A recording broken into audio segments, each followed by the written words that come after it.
Welcome back to DXB. Today, still on the topic of why the UAE is quickly becoming one of the most livable places in the world. But do we share the same sentiments about the traffic situation? Now, I know growing up here, we never complained about the traffic, but as Dubai is growing every year, does that mean the roads will get worse?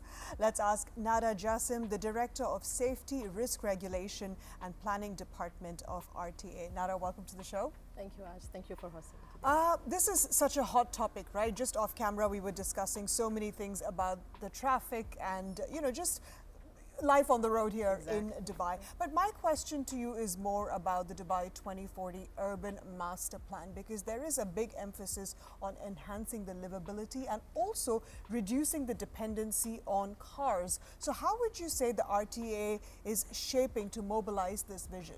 Very good. So I think the key aspects of future mobility and enhancing the livability of people is quality of life.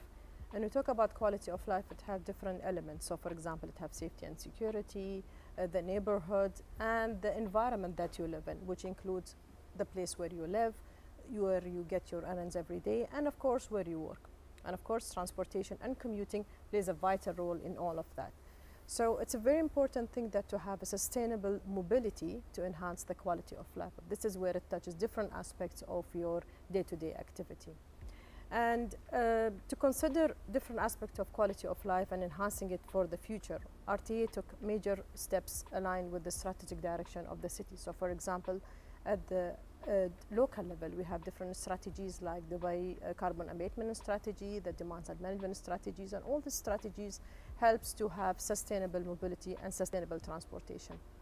Those strategies are built and established at the city level, but they are inspired by the international direction. So for example, the United Nations Convention Program for Climate Change, the Paris Agreement, as well as the Sustainable Development Goals. So these are all shaping and inspiring the quality of life and the future of mobility in Dubai. Well, I really want to ask, because I know you can't give us exact information, but the big topic, of course, is the future of transportation. Yes. I think everyone wants to know where the metro stops are going to be. You probably can't tell us where the metro stops are going to be, but how much of the city is it going to be servicing, hopefully? So the future plans for transportation are definitely going to cover as much as possible from the urban area and the built area of the city. Today we are already servicing more than 88% of the city from public transportation when it comes to bus services. And likewise, the metro also will expand with the blue line covering I would say the northern to the eastern part of the city and helping more towards enhancing public transportation in that area. Now, this is just maybe a glimpse of what is going to be looking forward in the future. However, all of these plans and programs are based on the Dubai 2030 Future Transportation Sustainability Plan. This plan has different elements, so it covers not just environment, but it also covers social and economic aspect. It's very important to balance those three elements. So it will be very nice to have clean environment and clean mode of transportation. But if it is not economically feasible or is not servicing the society as it's expected, it won't be considered as a sustainable mode of transportation. And you mentioned sustainable mobility. And then knowing Dubai, that is always innovative and have new ways of bringing stuff to the city. What example you give us the next 15 years? What we're going to see in Dubai as a sustainable mobility? What example you can give us? I think, Rodi, it will be less than 15 years. I think the wait will be not that long. Future is already embedded in sustainability, because if it is not future foresighting or it is not agile to match the future requirement, it won't be sustainable.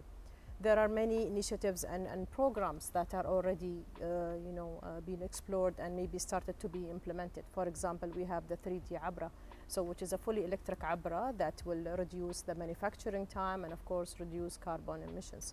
We've got the hydrogen operated taxis, the hydrogen operated buses. We've also got the air taxi, we've got the autonomous transportation. There is a whole strategy for autonomous transportation in the city.